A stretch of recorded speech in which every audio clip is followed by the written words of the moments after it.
안녕하세요. 사연에 빠지다의 DJ 민영입니다. 오늘은 60대 후반의 사연자님께서 고민이 있으시다며 사연 보내주셨는데요. 여러분들 끝까지 들어보시고 조언 한마디씩 남겨주시면 좋을 것 같습니다. 오늘의 사연 어떤 이야기인지 함께 들어볼게요.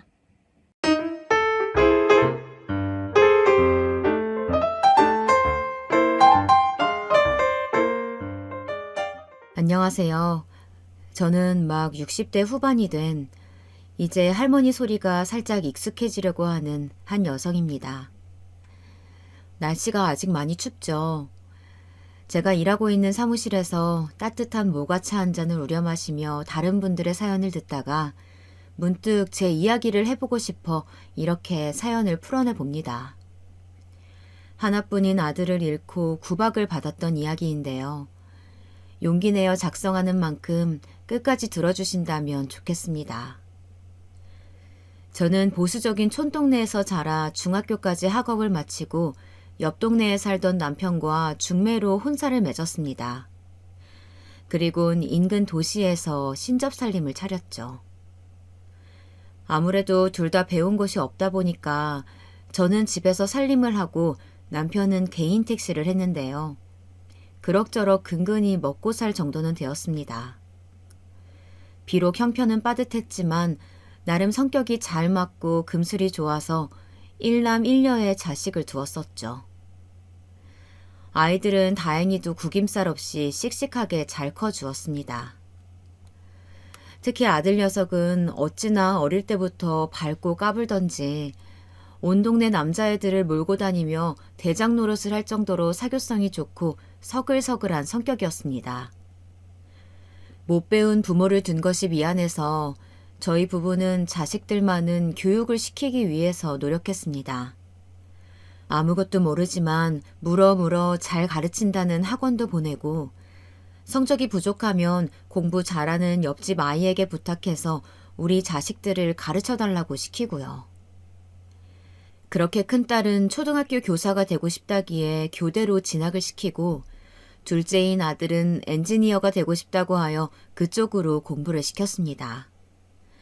그럭저럭 사람들이 이름 대면 아는 대학의 조선해양공학과를 졸업한 아들은 들으면 와 하는 전문직은 아니었지만 열심히 일하면서 먹고 살 걱정들은 없는 직업이라 고생한 보람이 있는 것 같아 뿌듯하더군요.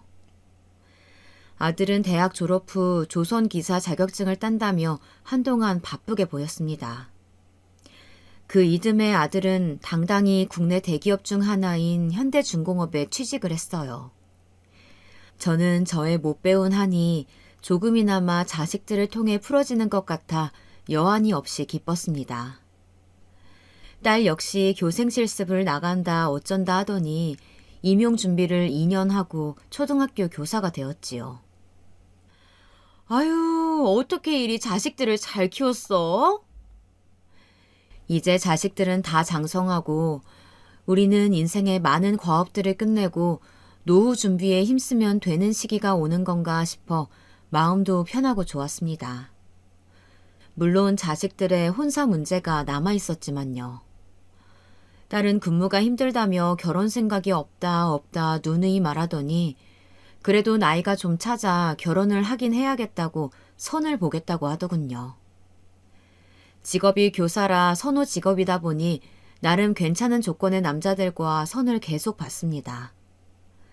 딸아이가 인물도 나쁘지 않고 성격도 다정한 편이어서 곧 7급 공무원을 하는 총각과 선을 보고 몇 번 더 만나 연애를 하더니 결혼을 하겠다고 했습니다.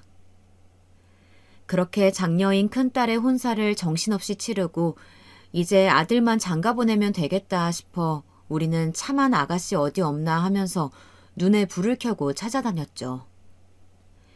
회사를 다니는 아들은 아침과 저녁에만 볼 수 있었는데요. 저는 아들을 볼 때마다 이제 네 나이도 있는데 그만 놀고 장가 가야 되지 않겠냐며 계속 이야기를 했습니다. 아들은 처음에는 알겠다고 하더니 나중에는 짜증을 내더군요. 아, 엄마, 진짜 결혼 얘기 좀 그만해요. 요즘은 남자도 결혼해서 평생 처자식한테 돈 쏟아붓고 사는 거 별로라고요. 저는 진짜 괜찮은 사람 아니면 안 하고 싶어요.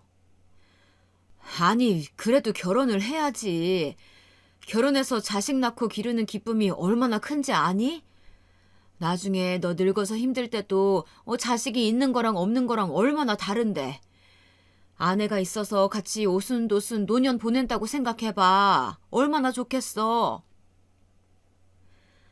하지만 이런 이야기로 아침이 시작될 때면 언제나 아들은 밥 한 술 뜨는 둥 마는 둥 하면서 출근 늦었다고 일어나 버리기 일쑤였습니다.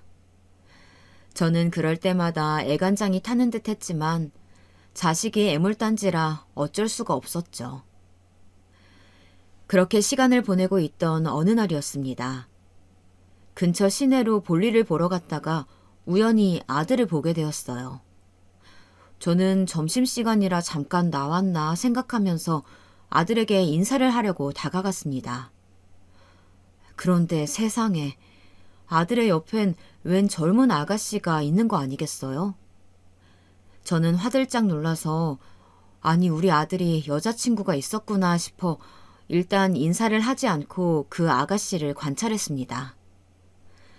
하얀색 정장 자켓에 회색 플레어 치마를 입고 긴 생머리에 날렵한 맵시가 돋보이는 딱 봐도 이쁘장한 아가씨였습니다. 두 사람은 막 점심을 먹고 나선 듯 했고 아가씨가 저희 아들에게 매달리다시피 기대고 있더군요. 팔짱을 꼭 끼고서요. 아들 역시 싫지 않은 표정으로 함께 걸음을 옮기더군요. 함께 커피숍에 들어간 두 사람은 곧 커피 두 잔을 들고 나와서 주차장에 있는 아들의 차로 함께 가더군요. 그리곤 차를 타고 사라졌습니다. 저는 머릿속이 좀 복잡해졌어요. 아니 그동안 그렇게 결혼하라고 했는데 저런 아가씨가 있으면서 왜 소개도 하지 않고 말도 하지 않았지? 라는 생각과 함께 제 아들에게 매달려서 사람들이 많은 대낮에 팔짱을 끼고 밀착을 하는 아가씨의 모습이 조금 꺼림직하다는 생각이 스치고 지나갔습니다. 그 후 며칠을 저는 아들을 관찰했어요. 생각해보니 최근에 부쩍 야근을 한다며 늦게 들어오곤 했던 점과 가끔 술 냄새도 나서 물어보면 야근하다가 친한 직원들과 술 한잔 했다고 하던 일. 그리고 와이셔츠에 립스틱 같은 여자 화장품이 묻어왔던 일 등이 떠오르더라고요. 저는 아들이 만나는 아가씨가 있는 것은 좋은 일이지만 어쩐지 그때 본 그 아가씨는 아니면 좋겠다는 생각이 들었습니다. 그러나 저의 이러한 불길한 예감을 틀리지 않더군요. 그렇게 한 달쯤 지났을까요? 아들이 이번 주말에 식사나 같이 하자고 토요일 점심에 식당에서 소개할 사람이 있다고 하더군요. 저는 혹시나 싶었지만 사정을 모르는 남편은 기대되는 표정으로 누구를 데려오려고 하나 궁금해했습니다. 우리는 그렇게 아들이 소개한다는 여자친구를 갈빗집에서 기다리고 있었어요. 끼익 하고 가게 문이 열리고 젊은 여자 한 명이 들어오더군요. 바로 제가 본 그 아가씨였습니다. 오늘은 아이보리색 블라우스에 검정 치마로 단정하게 입고 있더군요. 제대로 앞모습을 보니 상당한 미인이었습니다. 남자라면 누구나 혹할 만한 얼굴이었죠. 다만 치켜 올라간 눈매 때문에 여우상이라고 할 수 있었는데요. 저는 그 눈매가 썩 마음에 들지는 않았습니다. 흔히 말하는 눈웃음 친다는 그런 눈이었거든요. 아이고 반가워요. 우리 애가 여자친구를 데려온 게 처음이라. 하하, 이거 참 감회가 새롭네요. 어서 와요. 남편은 예쁜 아가씨가 들어오자 어쩔 줄 몰라 하면서 아들과 아가씨를 번갈아 보며 흐뭇해하더군요. 아가씨도 싹싹하게 인사를 하며 저희에게 여자친구라고 소개를 했습니다. 저는 뭔가 설명할 수는 없지만 계속 껄끄러운 기분과 내키지 않는 기분이 들었어요. 그래도 큰 이유도 없는데 자리를 박차고 나갈 수는 없어서 어찌저찌 식사를 하고 있었죠. 둘은 입사 후 회사에서 직원으로 만났다고 합니다. 아가씨는 제 아들과는 달리 계약직으로 사무직을 보는 격리라고 했고 2년제 대학을 나왔다고 하더군요. 나이는 제 아들보다 4살이 어렸습니다.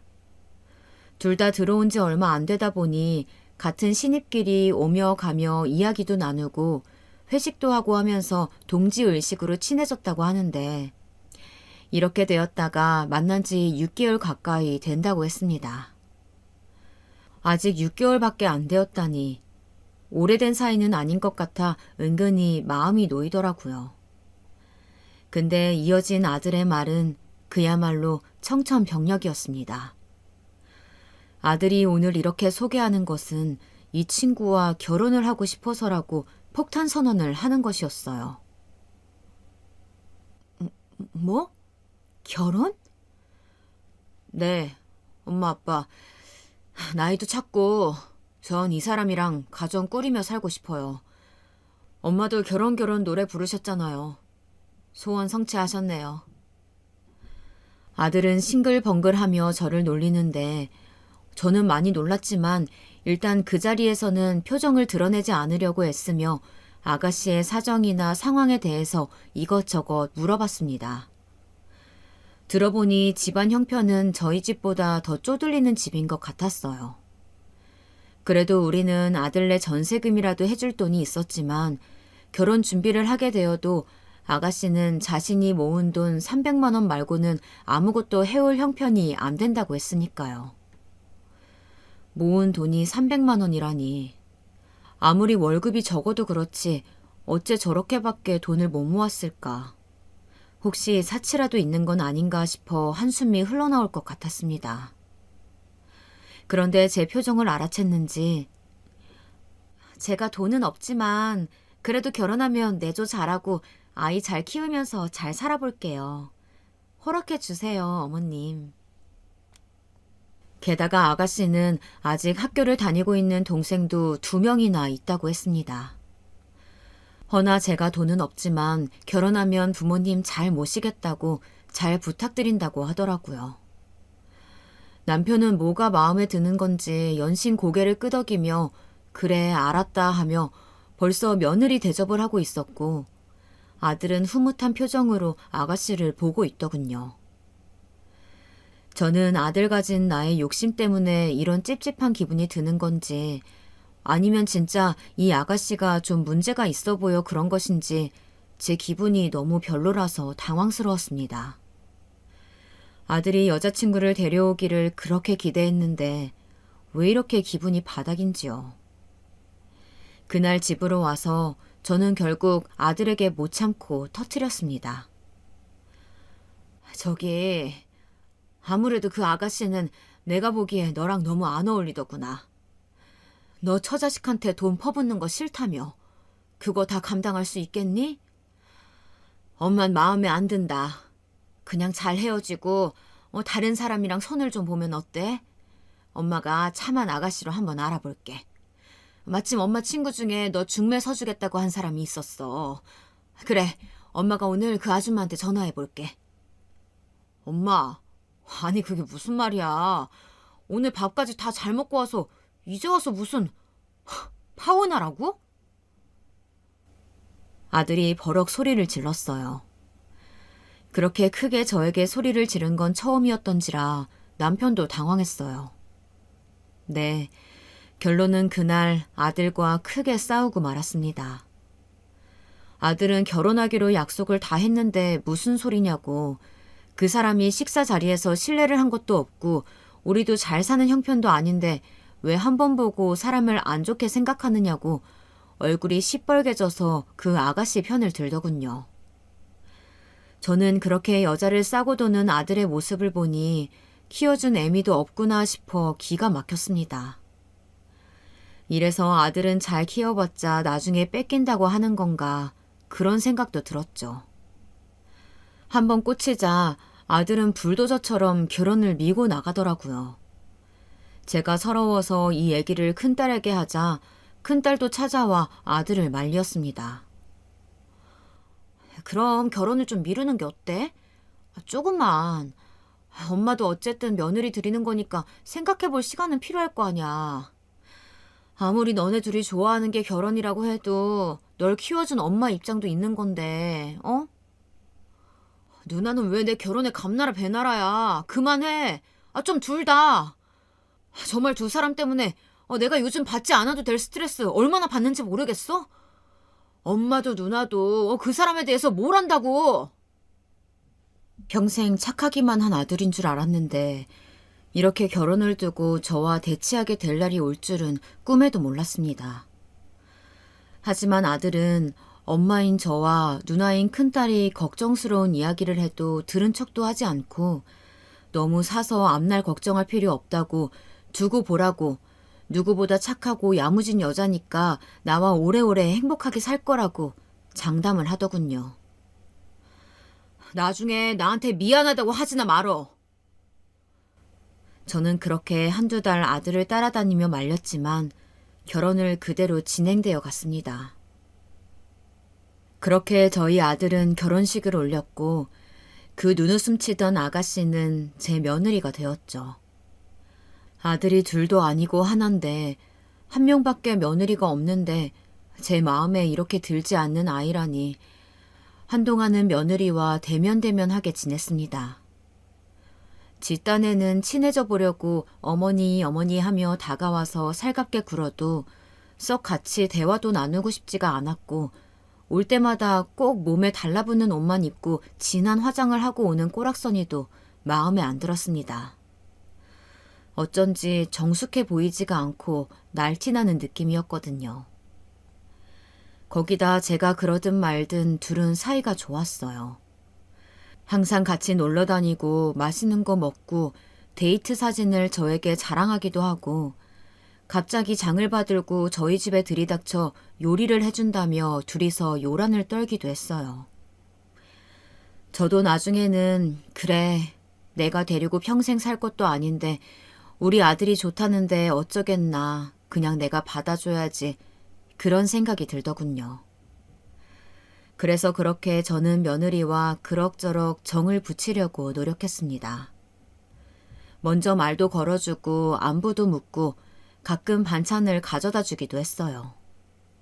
그러면 며느리는 항상 감사하다고 어머님 같은 시어머니가 계시다니 다들 놀랄 거라며 저에게 듣기 좋은 말들을 했습니다. 그거 아세요? 제가 어머님한테 생일 선물로 꽃 받았다고 하니까 제 친구들이 엄청 부러워하더라고요. 세상에 며느리한테 꽃 선물해주는 시어머니가 어디 있냐고 말이에요. 그랬니? 뭐 별거 아닌데 뭘. 나중엔 더 좋은 걸로 해주세요. 제 SNS에 자랑하게요. 며느리의 생일날 며느리가 좋아하는 장미꽃을 다발로 해 선물해 주었더니 그게 그렇게 좋았는지 저한테 저런 말을 해주더라고요. 뒤에 조금 진심 어린 눈빛으로 더 좋은 거 해달란 말이 가시처럼 걸리긴 했지만 별뜻 아니겠지 싶어 넘겼습니다. 아무쪼록 그렇게 아들 내외는 1년여의 신혼생활을 즐기다가 아이가 들어섰어요. 이미 딸이 아기를 낳아서 키우고 있던 중이었는데 그래도 친손주여서 저는 조금 더 기뻤습니다. 임신 기간에 입덧이 심하다고 해서 좋아하는 음식을 아들에게 물어 가져다 주기도 하고 배가 뭉친다기에 마사지 하는 법을 알려주기도 했어요. 제가 정말 정성을 쏟긴 했던지 옆에서 남편도 당신 며느리 싫다고 반대했을 땐 언제고 이렇게 잘해줘? 하면서 놀리더라고요. 아들도 무척 고마워했고요. 근데 며느리의 행동은 조금 마음에 걸리는 부분이 있었습니다.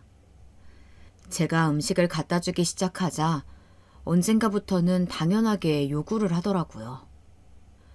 어머님, 저번에 제가 맛있게 먹었던 그 나물무침 있잖아요.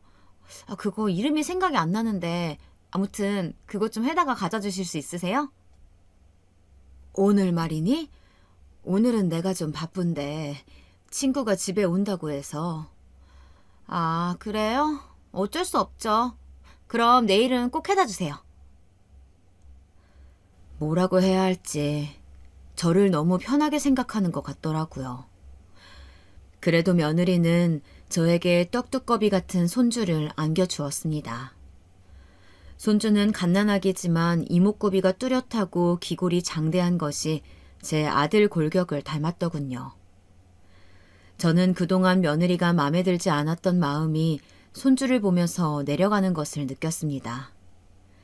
이렇게 듬직한 아들을 낳아줬고 이 집안 대를 이어줬으니 이제 더 이상 믿게 생각하지 말자고 혼자 다짐을 했어요. 그 이후로 몇 년 동안은 아들네는 정신없이 살았습니다. 애기 키우랴 회사 일하랴 아들은 항상 피곤해 보였죠. 요즘은 아빠들도 육아에 참여해야 한다면서 오랜만에 다 같이 수목원에 주말 나들이를 갈 때도 땡볕에 내내 아들이 아기뜰을 하고 아기를 안고 있더라고요.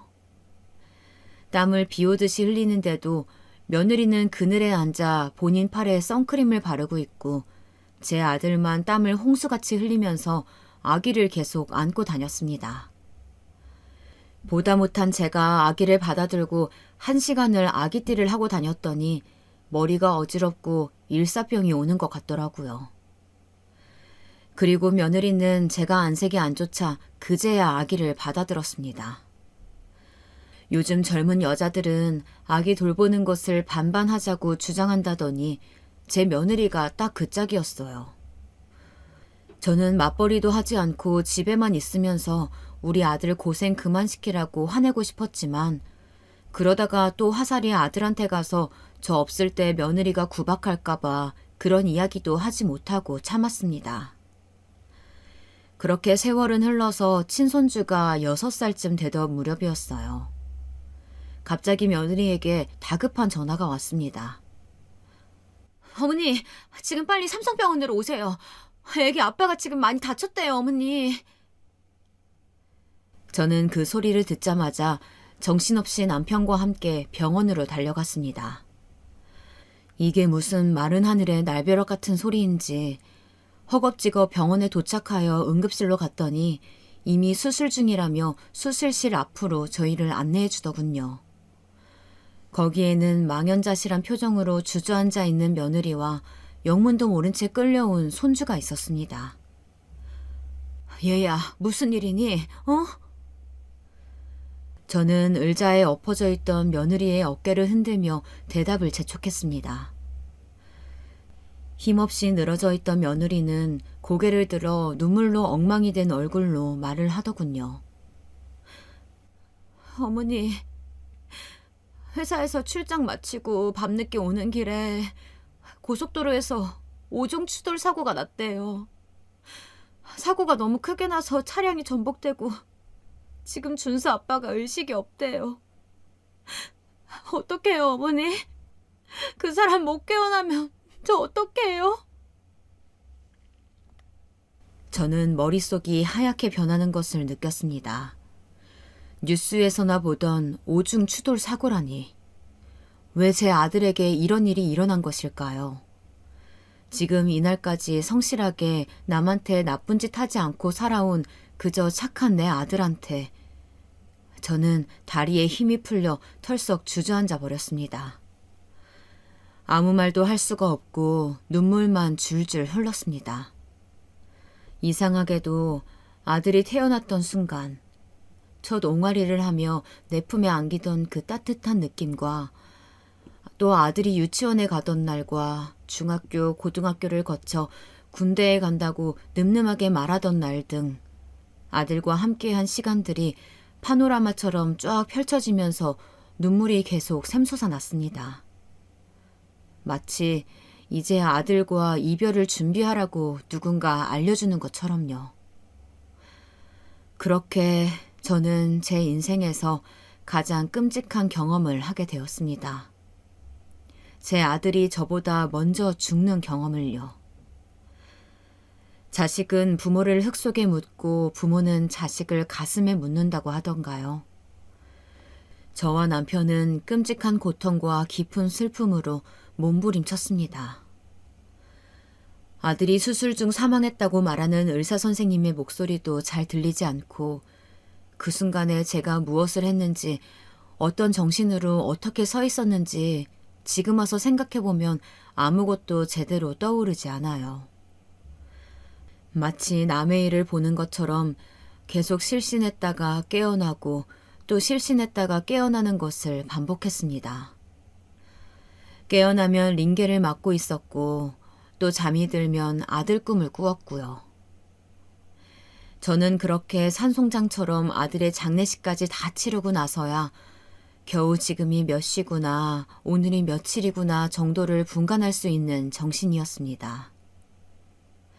나중에서야 들은 이야기지만 제가 거의 미친 사람처럼 아무것도 분간하지 못하고 헛소리를 하고 계속 쓰러져 있어서 장례고 뭐고 남편과 딸이 도맡아서 했다고 하더군요.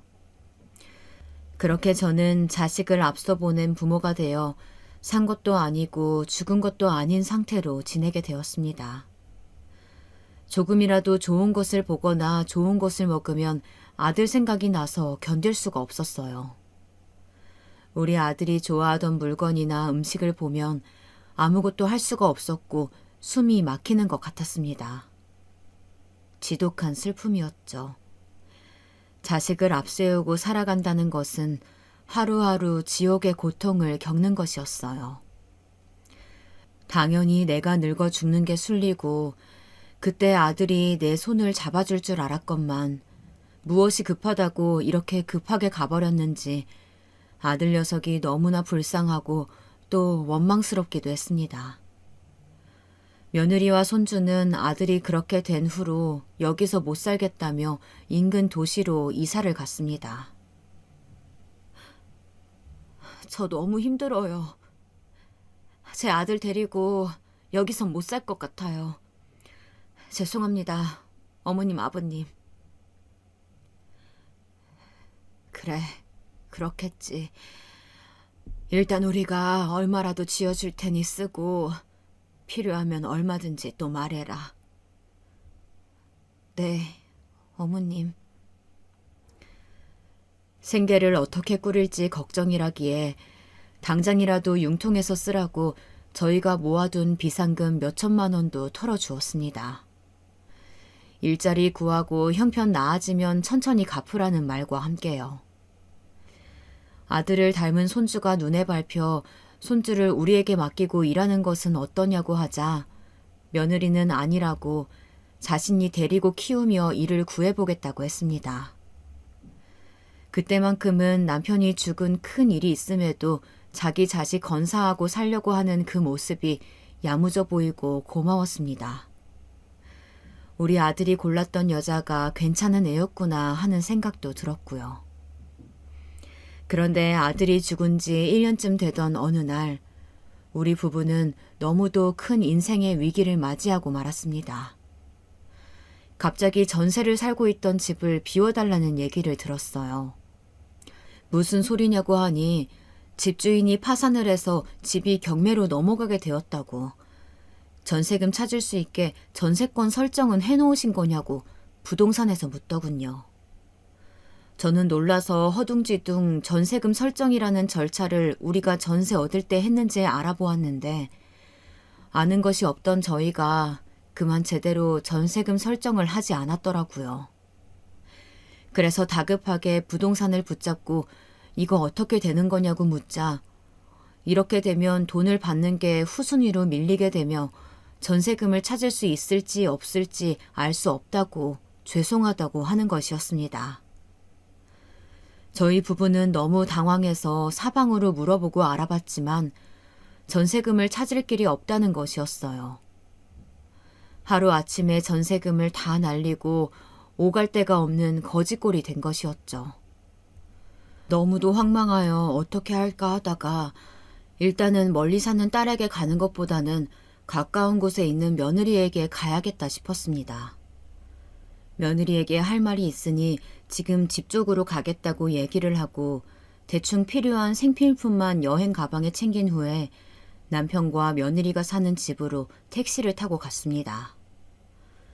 며느리가 사는 아파트에 도착하자 며느리는 마중을 나와 있더군요. 그런데 뭔가 피곤한 기색이더라고요. 아가, 잘 있었니? 이거 짐 좀 집으로 올리거라. 우리가 살던 집이 경매로 넘어가는 바람에 한동안 거처 마련할 때까지만 니네 집에 좀 있어야겠다. 정말 염치가 없는 거 알지만 조금만 부탁하마. 저는 집을 며느리에게 건네면서 사정을 이야기했습니다. 근데 제 이야기를 듣는 며느리의 표정이 너무 안 좋은 것이었어요. 어머니, 그런데 갑자기 이렇게 들이닥치시면 제가 좀 곤란해요. 아니, 계속 있겠다는 게 아니고 지금 상황이 우리가 있을 곳 마련할 때까지만 좀 있게 해다오. 노인네 둘이서 어디를 가겠니? 갑자기 집을 비워달라는데 한 달만 있게 해주면 알아서 거처 마련해서 나가마. 서울에 있는 너네 신혼에 가도 되고 부탁 좀 하마. 어? 저는 재차 부탁조로 사정을 말하며 며느리에게 이야기했죠. 며느리는 계속 표정을 풀지 않으면서 말하더군요. 어머니, 솔직히 말해서 이제 제가 어머니라고 부르는 게 맞는진 모르겠는데요. 이렇게 갑자기 들이닥치시면 곤란해요. 뭐 한 달만 있겠다는 것도 언제까지 계실지도 모르는데 제가 남편 잃고 시부모 봉양까지 하면서 지나야겠어요? 남편 죽고 뭐 저 챙겨주신 것도 없잖아요. 아쉬울 때만 이렇게 오셔서 마음대로 하시면 안 되죠. 순간 머리가 띵해지는 느낌이었습니다.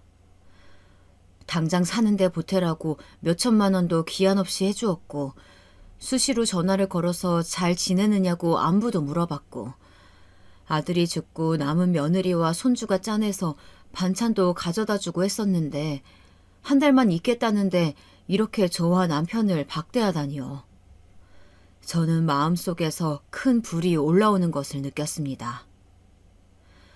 그런 식으로 서로 따질 것 같으면 그때 우리가 해준 몇천 다시 내놓거라. 그 돈 있으면 우리도 여기 한 달 있을 필요도 없고 바로 방 얻어서 나갈 수 있어. 우리가 해준 돈은 소식도 없고 돌려주지도 않으면서 한 달 정도 머무는 게 그렇게 안 내키니? 늙어서 참 서럽구나. 우리 아들이 있었다면 감히 네가 이렇게 우리를 대할 수 있었겠어? 있었다면요? 그런 이야기가 무슨 소용이 있어요? 이미 저랑 애기 놔두고 죽어버렸는데요. 어머니 저요. 하루 벌어 하루 먹고 살기 빠듯해요.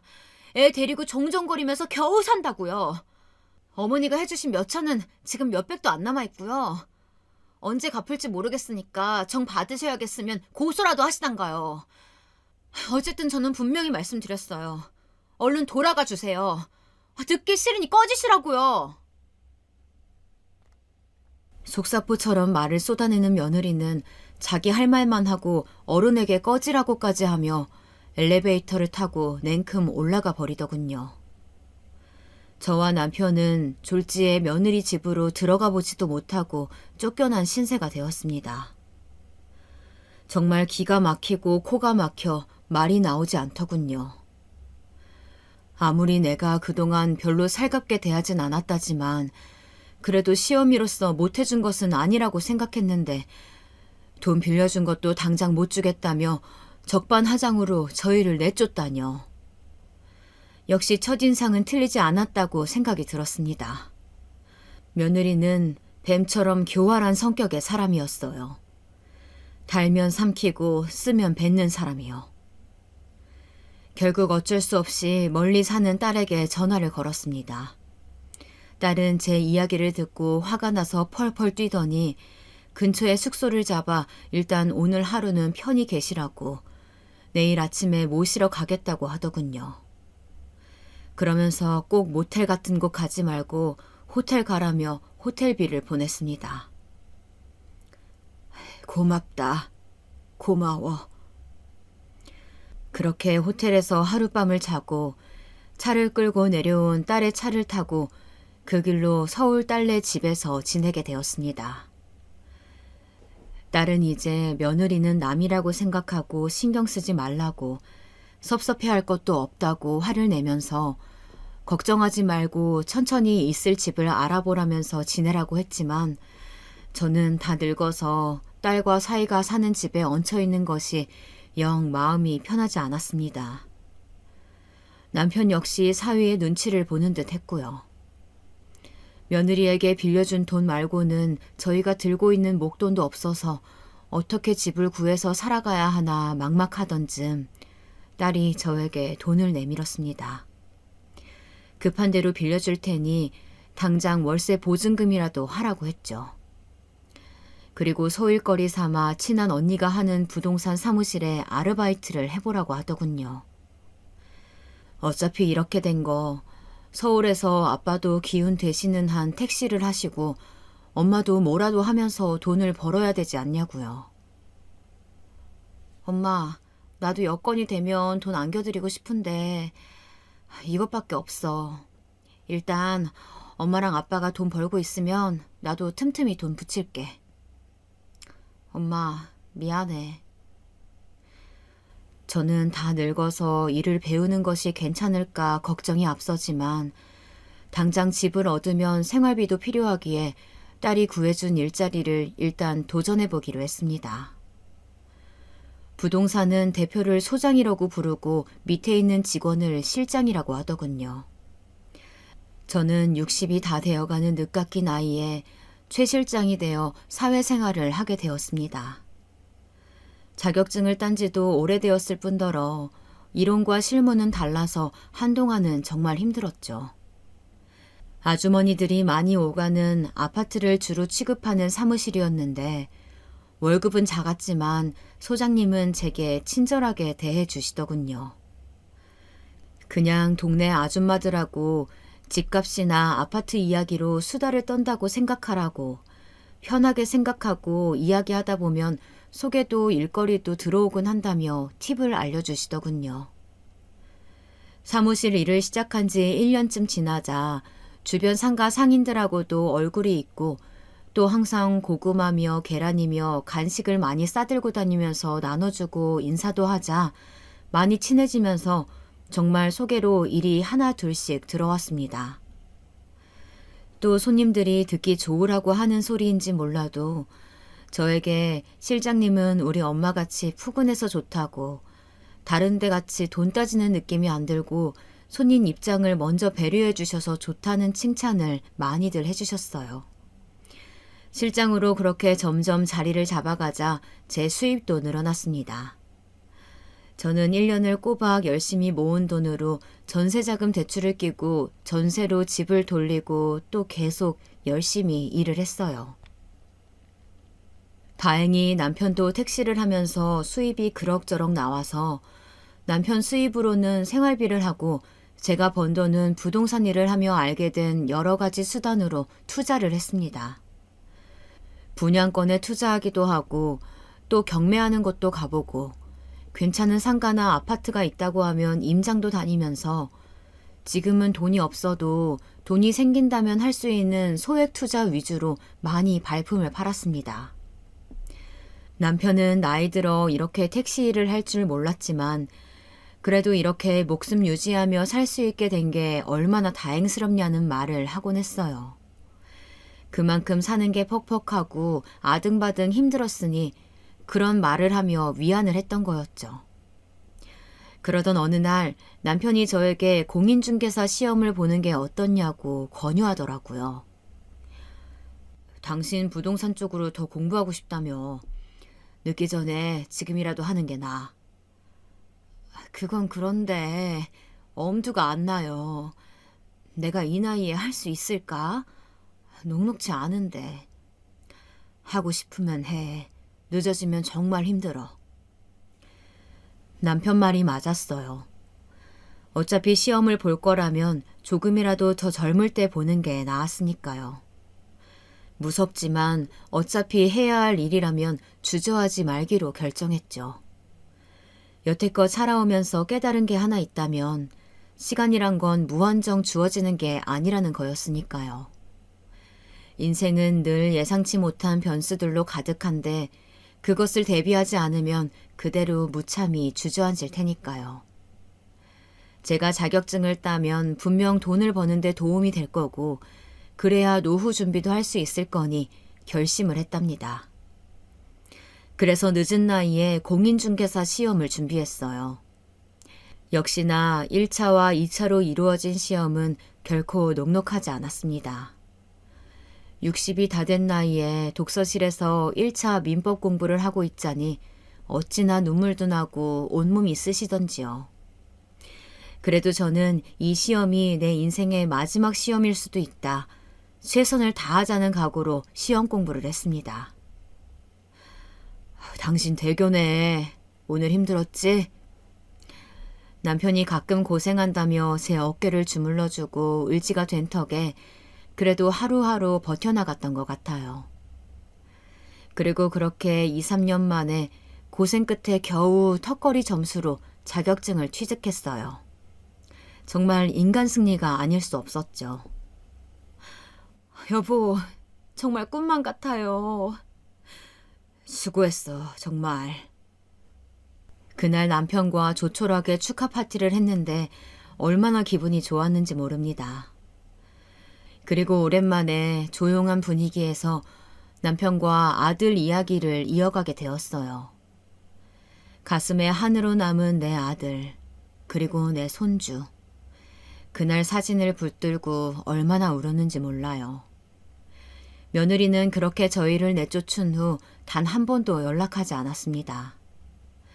사실 제가 손주가 너무 보고 싶어서 연락한 적이 있었어요.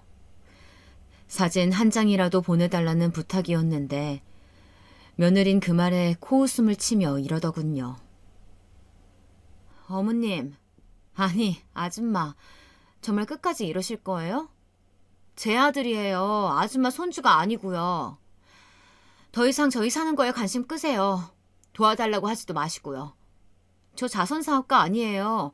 제 아들 먹여 살리기도 바쁘다고요. 아, 진짜 거지 같은 노인네가.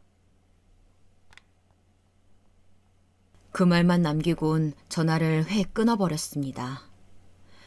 그 전에 번호 바꿀 거라는 말도 덧붙이면서 말입니다. 아마도 저희가 자기한테 또 도움을 요청하려 전화했다고 생각한 모양이었어요. 아무리 그래도 그렇지 어떻게 한때 시부모였던 저희를 길거리에 있는 거지도 못하게 취급을 하는 건지 도통 이해할 수가 없었습니다.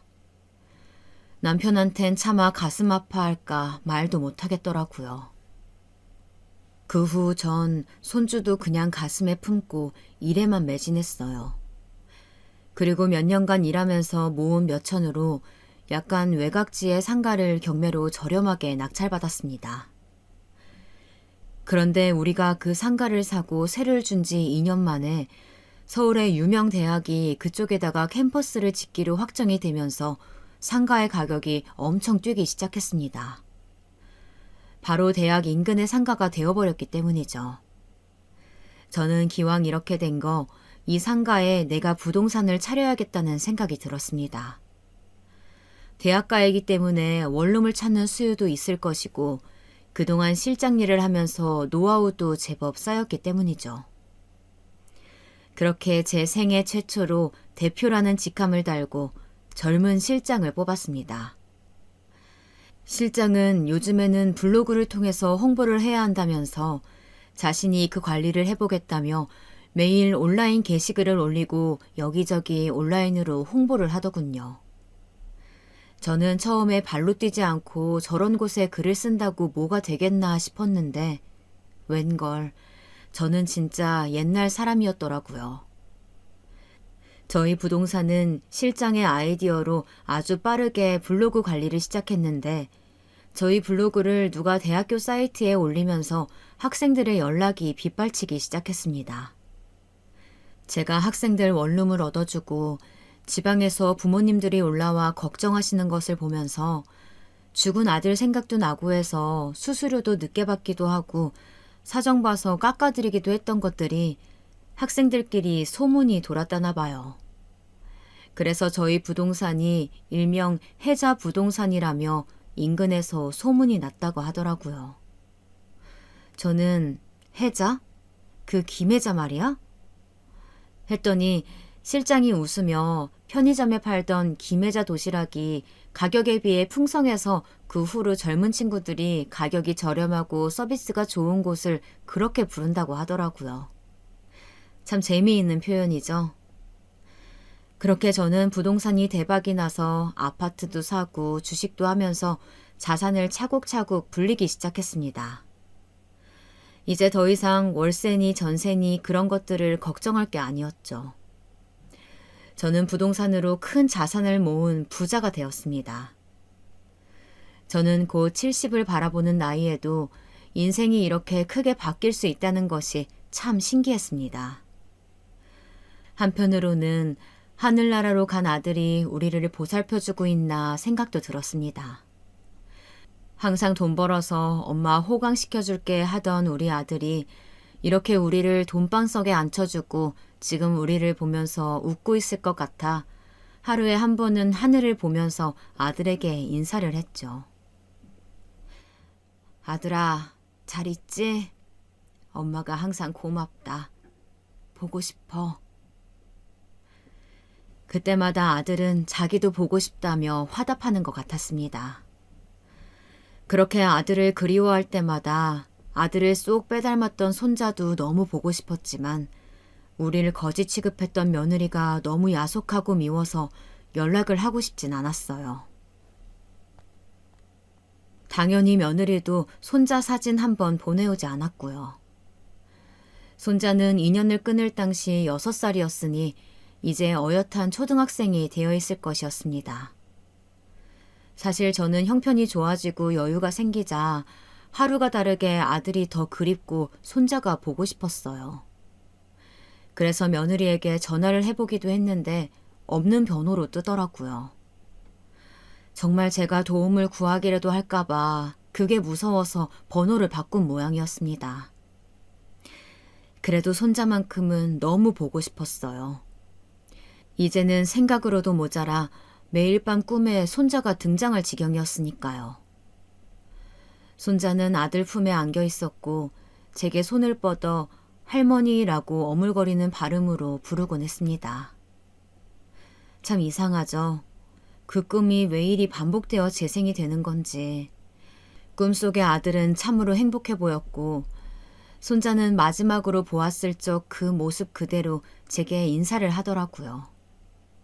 하지만 눈을 뜨면 베개가 흠뻑 적시어져 있었습니다.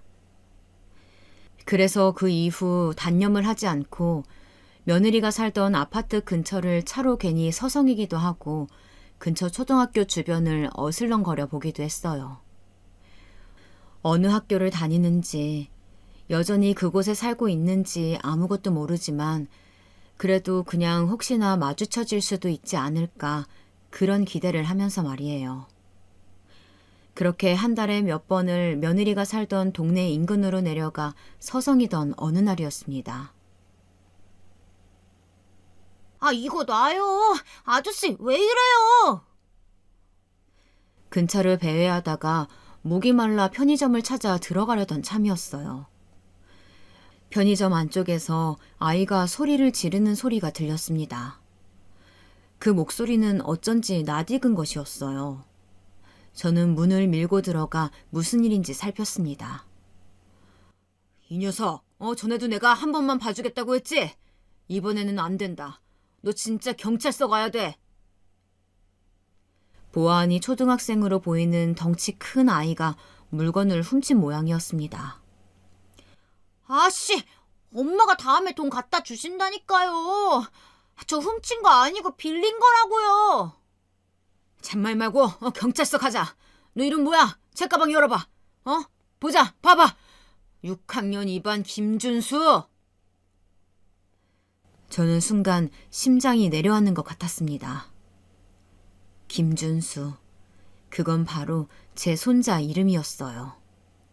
제 아들을 쏙 닮은 6살에 헤어진 그 아이 이름이요.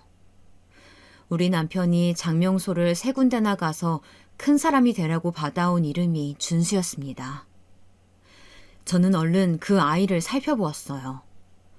소매가 꼬질한 티셔츠를 입고 낡은 운동화를 신고 큰 키에 제법 어깨가 벌어진 얼굴도 급히 살펴봤습니다. 쌍꺼풀이 없는 눈에 남자치고 도톰한 입술, 그리고 오른쪽 뺨에 작은 점. 우리 아들을 닮은 그 얼굴은 무려 7년 만에 보는 제 손자였습니다. 저는 너무 놀라서 제 손자에게 달려가 멱살을 잡고 있는 사장님의 손을 떼어냈어요. 사장님, 아직 초등학생인데 이한테 이러시면 안 되죠. 이 학생 먹고 싶은 거 제가 고르라고 했어요. 제가 돈 다 낼 테니 이 아이는 그만 보내주세요. 제가 갑자기 나서서 돈을 내겠다고 하며 아이 앞을 막아서자 사장님은 의아한 표정이었어요. 사모님, 이 애는요, 이 동네에서 좀도둑질로 유명한 애예요. 엄마는 어딜 가는지 애 혼자 배고파서 항상 여기저기서 훔쳐먹고 다닌다고요. 그렇게 편들어 주시면 내일 또 도둑질 할걸요? 혼쭐이 나야 된다고요. 저는 편의점 사장의 말을 듣자 정신이 아득해지는 것을 느꼈습니다. 며느리에 대한 분노가 치밀어 올랐어요. 혼자 아이 키우며 열심히 살겠다더니 이것이 이딴 식으로 애를 키워?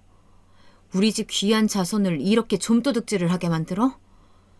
저는 분기탱천해서 사장님께 이야기했습니다. 지금 누구 보고 좀도둑 어쩌니 저쩌니 하는 거예요? 이 아이는 제 손자라고요. 정말 못하는 소리가 없으시네요.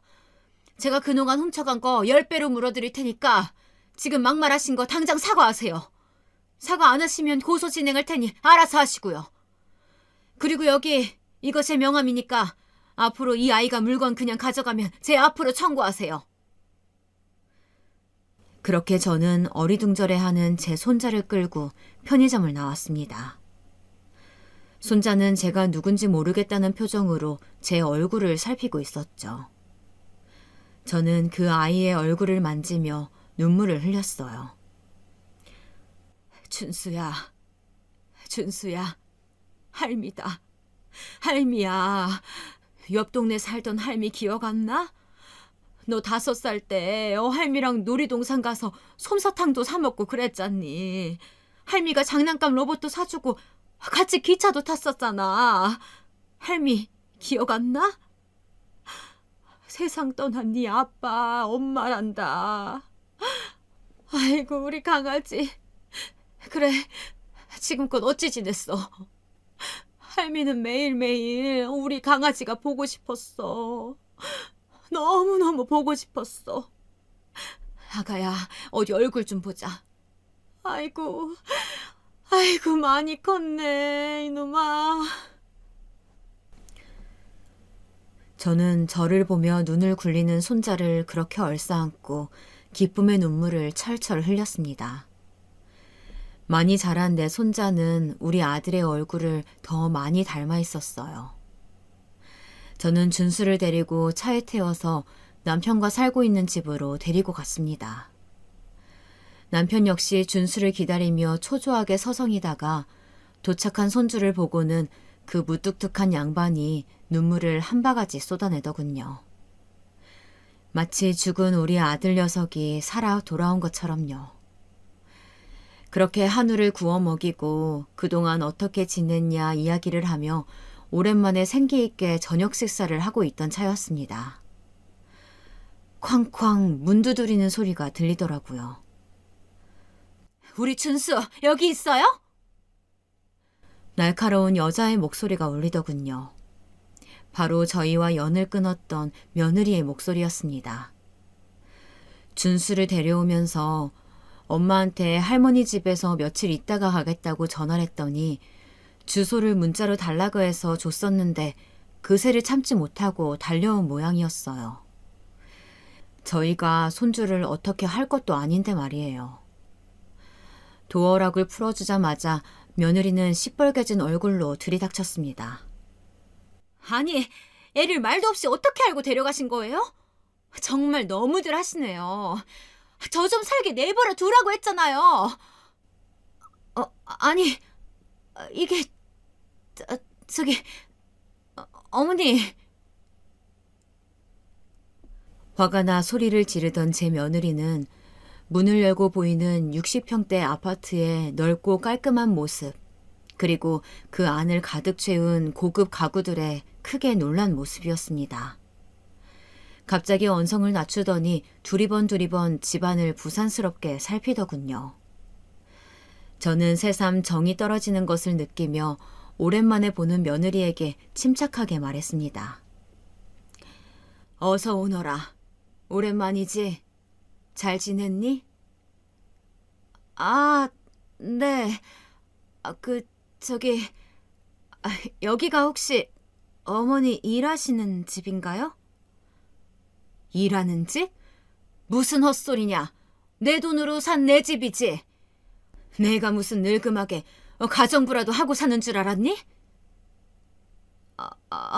근데 어떻게... 제 핀잔에 며느리는 그제야 정신이 드는지 제 옷차림이며 남편 옷차림새 등을 살피는 것이었어요. 그러더니 단박에 표정을 바꾸더라고요. 어머님, 아버님, 그동안 인사 못 드리고 죄송합니다. 제가 애 키우면서 혼자 일을 하다 보니까 사는 게 퍽퍽해서요. 잘 지내셨죠? 건강은 어떠세요? 먼저 연락을 드렸어야 했는데 제가 폰 번호도 바뀌고 해가지고 죄송해요. 너무 뵙고 싶었어요. 순간 토할 것 같이 속이 역겨웠지만 저는 애써 웃으며 말했습니다. 아가, 마음에 없는 소리 안 해도 된다. 마침 왔으니 잘 됐구나. 우리 준수를 그동안 아주 훌륭하게 잘 키웠더구나. 우리 손주가 동네에서 아주 유명하던데 네가 그동안 잘 키웠으니 이제 내가 좀 걷어볼까 하는데 네 생각은 어떠니? 뭐라고요? 어머님이 왜 제 아들을... 어머님이 그래도 어미한테서 자식 뺏으려 하시면 안 되죠. 아니, 자식을 뺏고 싶으시면 차라리 저희 잘 살 수 있게 도와주세요. 그게 나아요. 제 말에 며느리는 움찔하더니 그때부턴 기를 쓰고 아부를 해대기 시작했어요. 사느라 바빠서 그랬던 것이지 그냥 동네 장난꾸러기인데 그런 것이라고, 제가 잘 챙기고 있었다고, 이제 와서 부모님께서 돌보시기는 힘드시지 않겠냐고 아이도 엄마랑 있는 것이 낫다는 둥 계속 횡설수설하며 억지 웃음을 짓고 땀을 뻘뻘 흘리는 것이었습니다. 그야말로 혼자 원맨쇼였죠. 그러면서 생활비 명목으로 돈을 요구하는데 기가 찼습니다. 며느라, 한때 정을 생각해서 내가 마지막으로 말 한마디만 하마. 손주에 관한 모든 권리를 우리한테 넘기고 넌 뒤로 물러서라. 이제 우리가 우리 핏줄 건사하고 번듯하게 교육시키고 대학도 보낼 테니까 그렇게 알아. 하늘에 있는 아들도 그걸 바랄 거다. 안 돼요. 어머니, 말도 안 되는 소리 하지 마세요. 그이가 왜 그걸 바라겠어요? 아들 데려가는 건 안 돼요, 절대. 차라리 돈을 내놓으시라니까요. 며느리의 달라는 말은 내놓으란 말로 바뀌었어요. 그리고 저는 그 말에 속이 다시금 부글부글 끓는 게 느껴졌습니다. 사실 저는 며느리가 오기 전 손주한테 들은 것들이 있었습니다. 며느리가 얼마나 아이를 방치했는지, 글쎄 손주가 울먹이면서 이런 말을 하는 것이었어요. 엄마한테 남자가 한 명 있는데 그 남자랑 놀다 오느라 자기는 밥도 안 챙겨주고 그냥 나간다는 것이었습니다. 자기한텐 관심이 하나도 없고 배고프면 계란 후라이 하나 구워주고 나가는데 어떤 날은 쫄쫄 굶어 기력 없이 누워있던 날도 있었답니다. 세상에, 그 말을 듣고 얼마나 기가 막히던지 경을 칠 노릇이었습니다. 그래서 제가 남편에게 손주를 데리고 방에 들어가 있으라고 한 다음 며느리만 나오게 해 카페로 향했습니다. 그 점들을 들먹이며 그대로 말하자 며느린 말을 잇지 못하더라고요. 네가 남자랑 놀아나느라 애는 방치해두고 싸돌아다녔다는데 내가 애한테 들은 소리가 있는데 이제 와서 엄마 노릇이 하고 싶니? 어머니, 그건 어머니라고 부르지 말라 하지 않았어? 아줌마라고 했잖니. 그거 다 잊은 거야? 곳에 까먹은 거야? 널 보면 내가 인간이 얼마나 무서운 존재인지 새삼스레 다시 알게 된다. 좋은 말로 할 때 내 손주 포기해라. 넌 그냥 네 하던 대로 자유롭게 살아. 며느리는 크게 충격을 받은 듯한 모습이었어요. 저는 좋게 말할 때 나가지 않으면 내가 가진 재력으로 평생 너를 괴롭히겠다고 조용히 물러나라고 한 번 더 말하면서 일어서려 했습니다. 근데 며느리가 갑자기 사람들 다 보는 앞에서 무릎을 꿇으며 울더라고요. 어머님, 제가 그때 사는 게 급해서 너무 막막해서 그랬어요. 저희도 살기 어려우니까 그래서 그랬던 거예요. 어머님, 노여움 푸시고 한 번만 저희 거둬주세요. 제가 만난다는 그 남자도 제가 마음이 너무 힘드니까 그래서 잠깐 만난 거지. 그 남자랑 평생 산다거나 그럴 생각 없어요. 정말이에요. 며느리는 지금 만나는 남자도 당장 정리를 하겠다며 저에게 울고 불고 사정을 하는데 그 꼴도 보기가 싫었습니다. 그래서 저도 모르게 앞에 있던 물잔을 들어 며느리 얼굴에 부어버렸어요. 이제 네가 꺼질 차례야. 어서 꺼져! 며느린 물을 맞고서야 정신이 차려진 건지 아무 말 없이 흐느끼더라고요. 그 후로 저희 가족은 준수와 함께 즐겁게 지내고 있습니다. 준수는 가끔 엄마와 연락은 하는 모양이었지만 항상 남자친구가 생겼다가 사라지고 자신에게 신경 써주지 않는 엄마에게 그다지 정은 없는 모양이었어요. 다만 며느리가 아직도 준수를 핑계 삼아 저희 집 앞에 나타난다는 게 문제죠. 어머님, 저 그 사람이랑 정리했어요. 확인이라도 시켜드릴까요? 보세요, 저 전화번호도 없고요. 이제 엄마 노릇 할 수 있어요. 어머니, 저한테 물까지 퍼부으셨으면 할 만큼 하셨잖아요. 네? 당장 나가지 못해! 보다 못한 남편이 버럭 화를 내며 경찰을 부르겠다고 하자 꽁지 빠지게 도망가긴 했습니다. 하지만 며느리의 욕심은 아직도 채워지지 않은 모양이었어요. 도대체 어디까지 가야 그 욕심의 끝이 보이는 건지. 저희 집에 붙어 살며 자기 하고 싶은 대로 살 욕심이 눈앞에 뻔히 보이는데 그게 추한 건지 더러운 건지도 모르고 하는 꼴이 이젠 불쌍히 여겨질 정도였습니다. 다행히 손주가 지금은 엄마에 대한 정이 크게 없어 저희가 며느리를 쫓아내도 아무 말도 안 하고 있지만 나중에 준수가 더 커서 저렇게 빌부터 동정을 구할까봐 걱정도 됩니다.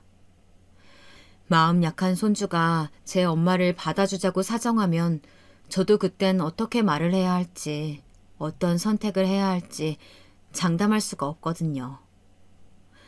아무쪼록 그래도 저는 하늘나라로 떠난 아들 대신 아들을 쏙 빼닮은 손주 녀석을 보면서 하루하루 행복하게 지내고 있습니다. 오늘 하루를 귀하고 감사하게 생각하면서 말입니다. 아들도 하늘에서 좋아할 거라고 생각하니 행복함과 안도감이 함께 몰려오는 것 같습니다. 이 사연을 들으신 여러분, 제 이야기 어떠셨나요? 늙은이의 한풀이 같은 이야기였지만 들어주셔서 참으로 고맙습니다. 그리고 제 고민에 대한 조언을 주신다면 참 감사할 것 같아요. 한 가지 더 말씀드리자면 예나 지금이나 결국 사람은 돈과 능력이 있어야 하는 것 같습니다. 제가 늦게 공부를 시작해 잘 될 수 있었던 것처럼 여러분도 올해 자신을 위한 계획을 하나쯤 세워보는 거 어떨까요? 항상 건강 조심하시고 언제 떠날지 모르는 가족들과 항상 좋은 이야기 나누면서 지내시길 바라겠습니다. 그럼 안녕히 계세요.